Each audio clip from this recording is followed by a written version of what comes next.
and upgrading our front court athletically. Does a lot of things to score around the basket in the paint. I think he actually can do more than he's shown away from the basket. And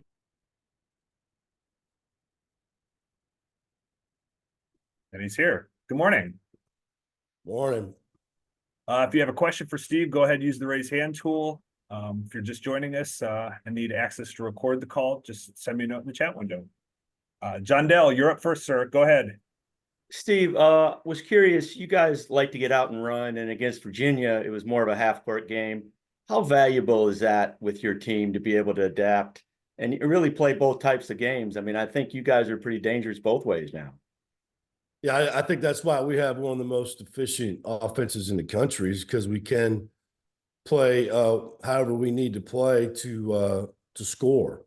Obviously we'd like to get out in transition and get easy baskets and maybe score off our defense, but you got to give Virginia a lot of credit. I think they're the best, maybe the best defensive transition team in the country. And so it's hard, to get those kind of points against them. But if we have the opportunity to run, we want to run. And I thought, Saturday's game took us a little time to figure it out, as far as getting inside their defense in the half court. But I thought as the game wore along, our shot quality got a lot better. And, there's not going to be too many times teams are going to shoot 50% from the field, over 40 from three against a Tony Bennett team. And so I was very pleased with that performance. Mike Barber, go ahead, sir. Hey, Steve, sticking with that, you guys turned it over 17 times in that game. What was the balance between kind of possessions you lost versus how efficient you were when you didn't turn it over? Probably took a few too many chances, but I also think I don't have the stats in front of me, but I think our 4s and 5s probably had half of them, and so they got to be a lot more careful with the ball. Listen, they're physical and they're handsy, and when you try to get in those gaps, they're going to strip and rip, and you got to be strong with the ball. And so, I knew we'd have some. We really haven't had a turnover issue this year until the last couple games. I think we were averaging 10, and I do think it's going to be really important tomorrow night that we don't do that. We'll see how much we've grown up from playing Florida State a week ago to playing NC State tomorrow. It's kind of the same type of a deal. They're going to pressure us. They're going to try to speed us up. They're going to try to steal our ball, and we're going to have to take good care of it.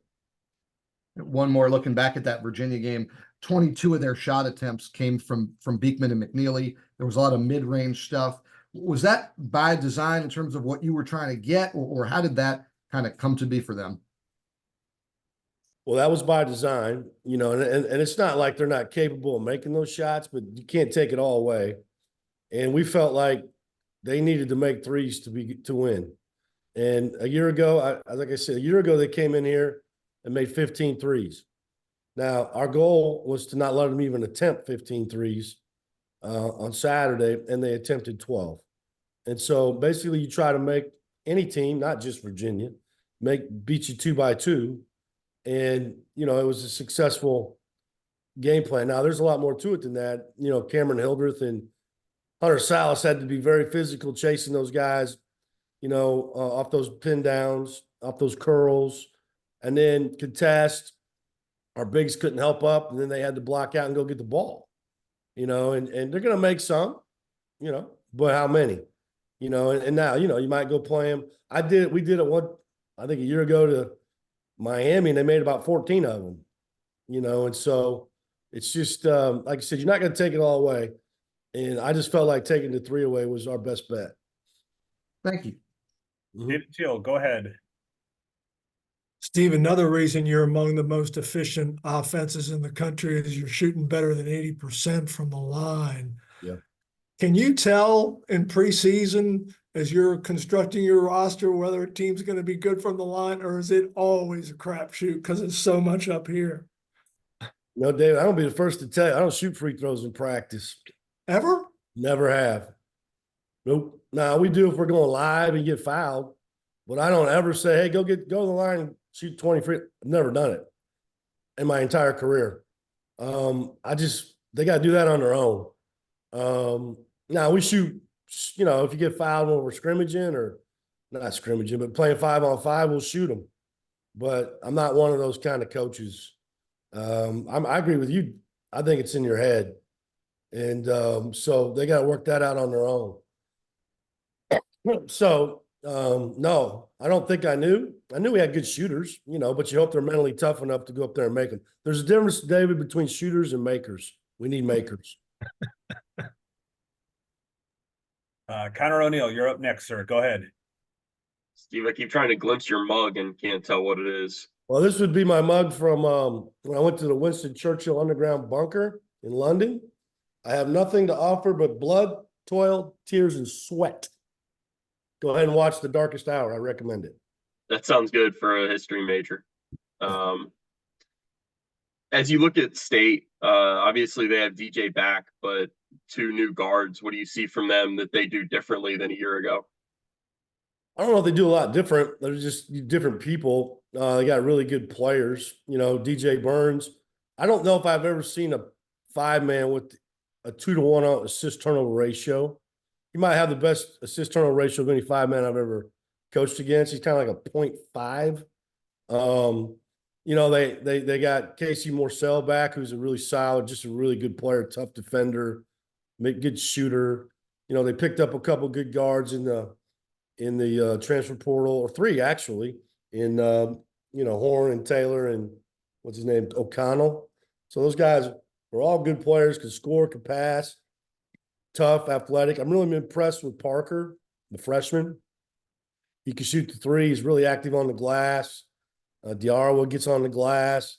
I think they're going to play this pretty much the same way Kevin's teams have always played, very aggressive, fast on offense, a lot of ball screens, play off the post, play off Burns, and then they're going to press you. And then they're going to put a lot of pressure on the ball. And so, they've got a really nice team. I've watched, a few of their games and I've been very, very impressed. And, it comes down to, you can't turn it over. You got to get back. And then you got to figure out how you're going to guard Burns.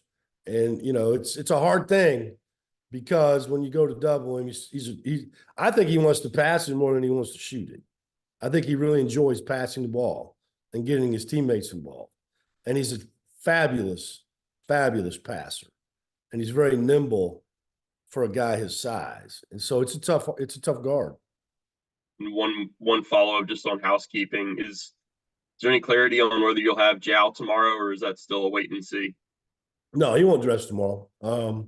We hope for him to dress maybe on Saturday. Yeah. Thanks, Steve. Mm-hmm. Go next to Cam Lemons-DeBro. Go ahead. Hey, Steve. Earlier today you mentioned that you wanted to see, if they've grown up from last week's game against Florida State. When you kind of look at things, Boopy missed all but 4 games last year. Hunter's jumping up from playing 15, 16 minutes to 35, 38. Efton basically didn't play last year. What's the next step for these guys kind of growing up on their own this season, whether it's both like kind of mental and also just the fact they just have not done that? Well, I think they have, but that's, whatever. I think it's more probably just go on the road and win. We've won at Boston College, but we have to win. You have to win multiple games on the road to have a chance to get where we want to go. And so the next step for them is to go on the road and do it. We've obviously done it at home. We have a great home court advantage, and credit to the players and our fans. But I would believe the next step would be to, go win a game at NC State, and wherever else the next game is. They're all big games. They're all hard games, but you got to go on the road and win, and that's just the way it is. Steve, thank you for the time today. Appreciate it. We'll see you next week.